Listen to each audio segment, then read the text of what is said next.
Thank you very much. So guys, thank you for coming today. What we're going to do is we're going to just basically, first of all, just go around and say your name and your outlet, and then we'll have you start up with the questions. Of course, Jeff can answer any questions specifically directed about the show. Peter. Although we may trade off, to be honest. You may trade off. So enjoy, and we have about 40 minutes. Thank you. Oh, Robert Trait, media.com. Sorry. Hi, Robert. Hello, Peter. Robert Workman, Comic Book Resources. Big fan. Michael Lee, RadioFree.com. It's a pleasure to meet you. Thank you. Aaron Einhorn with Comic Hero News. I'm honored. Aaron, here's to news. Wilt Naglickmont with Comic Book Therapy. Well, Grace Randolph from Bleeding Cool in Line. okay, nice to meet you. Nice to meet you. Matt Zernacker with Comics Online. Matt, Pleasure. thank you. I'm Morgan Jeffrey from Digital Spy.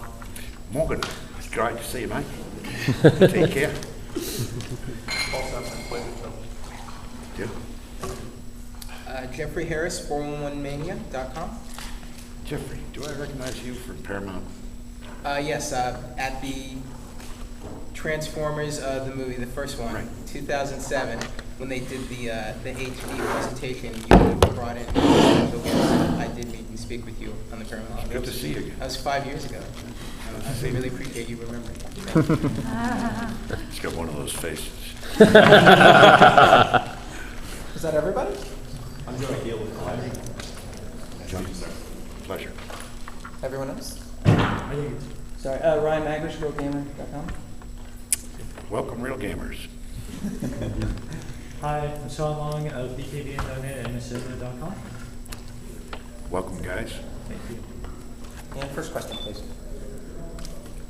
How did it feel to be like with Larry King in the middle of a panel? I mean, that's got to be mind-blowing. Well, it was mind-blowing is great. Thank you for selecting that phrase. Sure.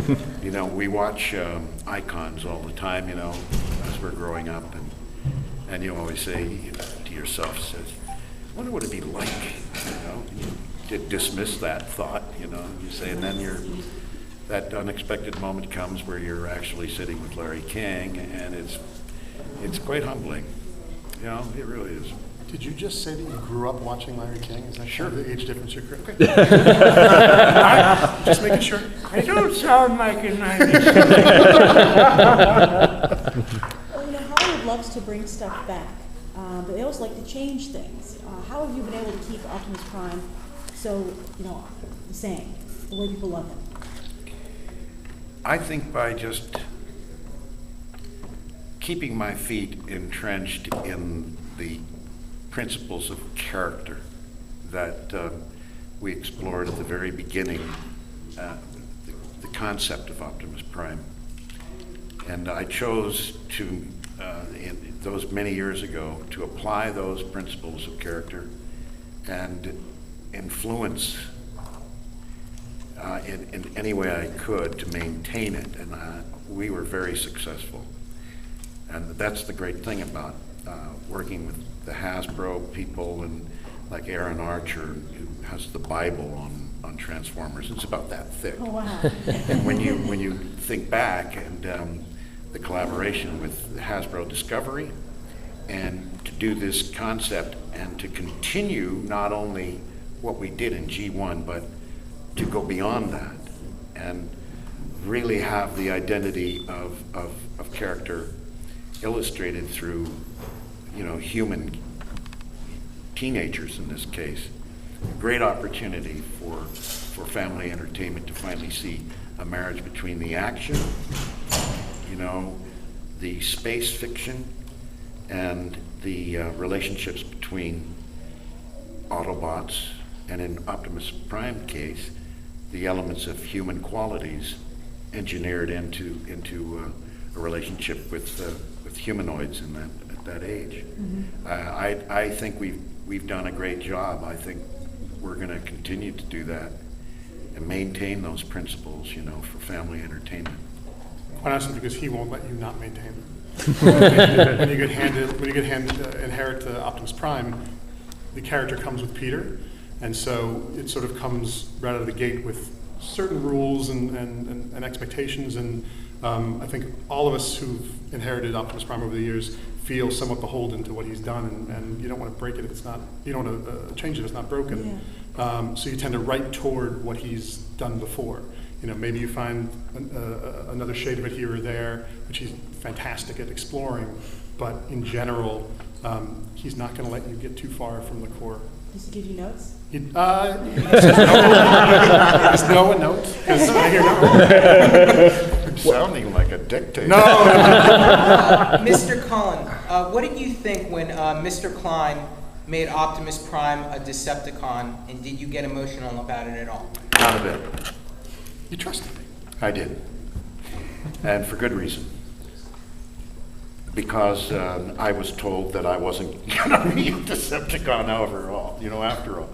I was aware of the development that was going to go on.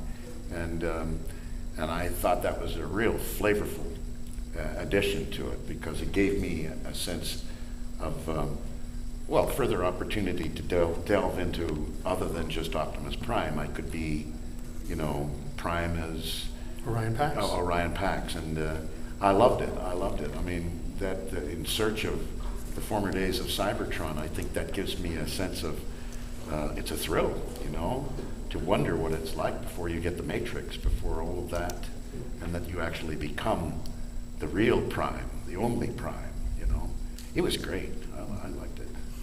Peter, you talked about the principles of the character from way back when, and I'm sorry if you told the story, but what was when you read the script, what was your ideal for the character? Like, did you have someone in mind? I always think of Optimus Prime as all the best John Waynes as a hero rolled into one guy.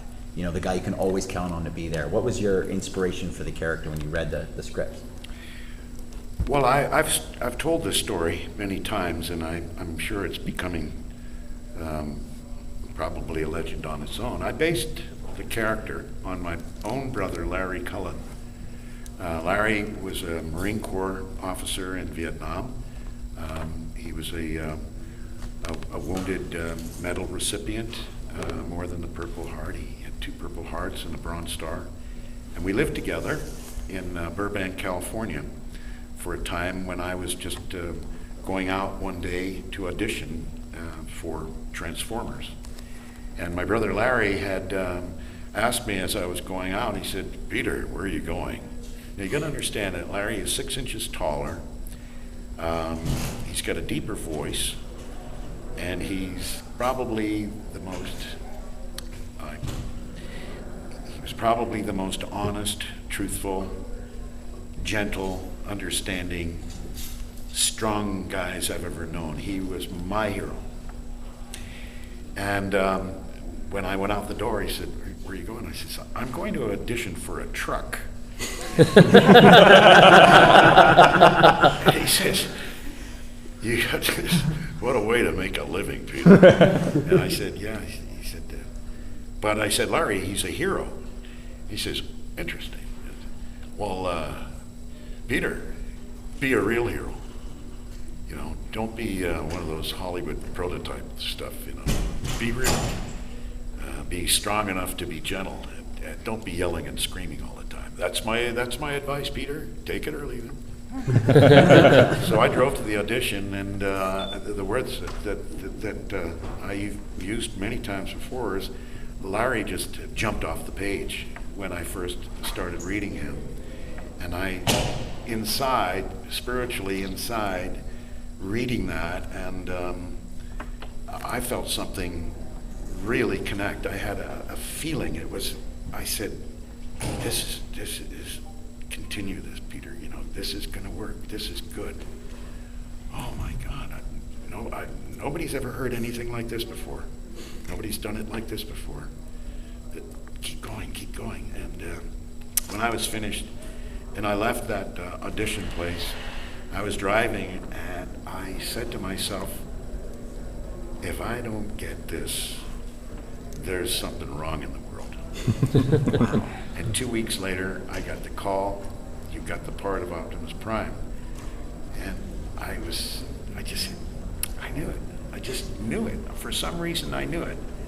And then it said, you also got another character. I said, auditioned for maybe 6 characters, and the other one was Ironhide.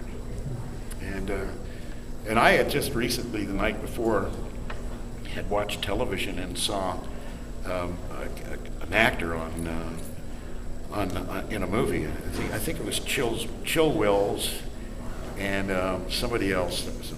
These 2 big guys. Oh, they talk like that, you know. And I said, it was fresh in my brain, and Ironhide came up, and I just went into, the guy that said, oh, gee Whittaker, you know, I said, oh, what's his name?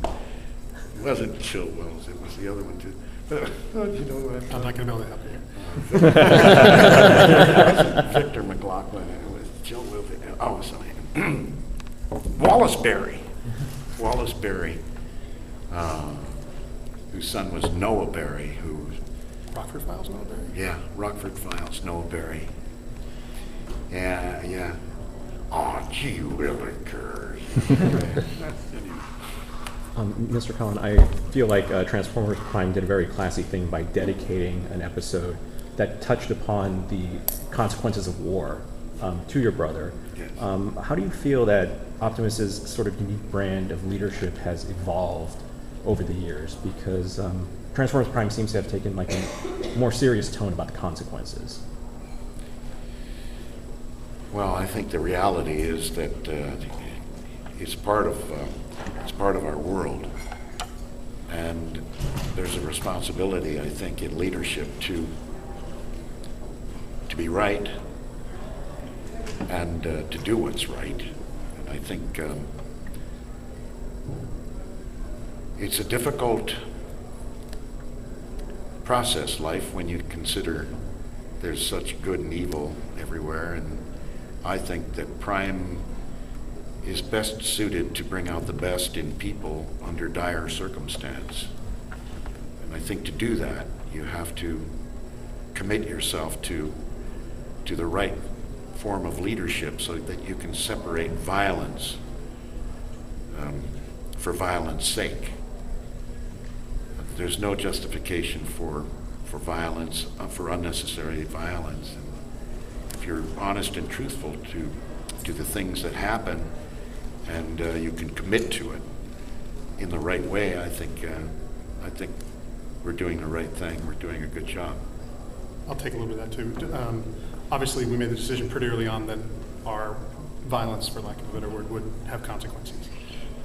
And part of that is the change in television overall. If you go back to the days of Magnum PI and the like, Magnum would get shot in 1 week, and by the next week there wasn't not only not a bandage, there was no scar, there was not anything.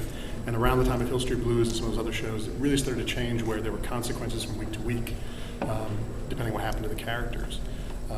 We are doing a show for younger viewers.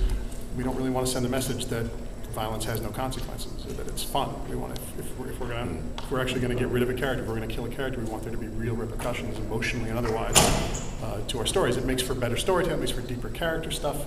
And I think for you, it's more interesting. Imagine as an actor to get to play real emotion versus cartoon emotion. That's the difference now with Transformers Prime. We deal with within the acting scope, we deal with our fellow actors on a very, very high level of interchange. We're not just doing lines. We're actually facing each other, and we're relating to each other. And it's not a cartoon any longer. The only cartoon is in the visual. And the cast of Transformers Prime for me is perhaps one of the greatest experiences I've ever had, and working with them all together, every one of them, Josh and Tanya and Andy Sumali and Steve Bloom, Jeffrey Combs, and Kevin, Frank Welker. Kevin Michael we record radio play style, so we do it once a week, 4-hour session, all the actors in the room simultaneously. And as actually that's the way I've always done. The 16 or 17 shows have all been radio play style. It makes for better stuff between the actors, richer character, and better ad-libs. I mean, we get stuff in the room that we didn't think of, or You do? we do. Not from you all the time, but it makes for a more again. We tend not to play cartoony. We are a cartoon, but we play the emotions and the stakes and all the rest of it pretty straight. We think of ourselves as a live action show versus an animated series.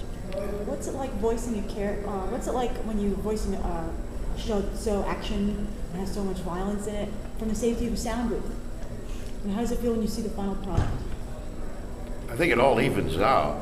I think everything is restored to, once you see the visuals, the storyline pops out at you, and I'm entertained by it. I mean, personally, I can sit down with my grandson, who is transfixed by Transformers Prime, and I love it. I mean, I love it.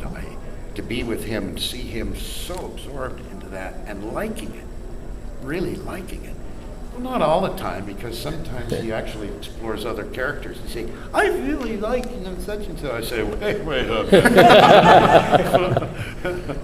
Is it hard when you're in that booth? We pick up a lot of sounds, punching and effort and all that sort of stuff. Is it hard to do that in a vacuum? Well, you're calling it a booth and you're calling it a vacuum, and I look at it as a studio, a booth. When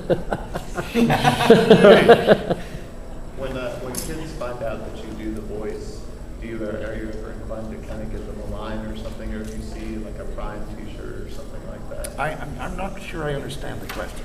Oh, meaning when you see maybe an Optimus Prime T-shirt on a kid or something like that, are you ever inclined to kind of give them a line or a little bit of the voice? Well, I know those shirts are out, and I received some, and my grandchildren have them, and they wear them, and I am. It's really kind of unsettling. I go, oh, wait a minute, this is a little over the top. Let me see if I can spin it a slightly different way. Do you feel like when you see a young child who sees you as Optimus Prime, do you feel like if you were to address that child in person, even in Optimus's voice, but it's you, do you feel like that breaks the fantasy in some way? Do you tend not to do that, or? I used to think that, because I related to myself. And, when I was younger, I had my imagination working for me, imagining the physical representation of what I heard through radio.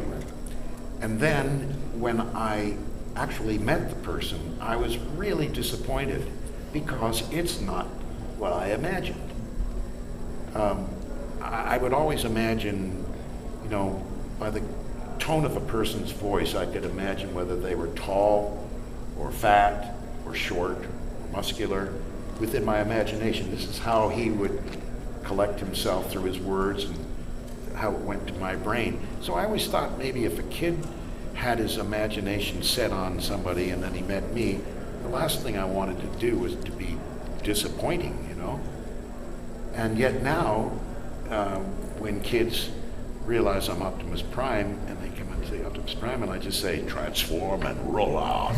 I mean, they love it. I mean, and so that has taken away that feeling entirely. When was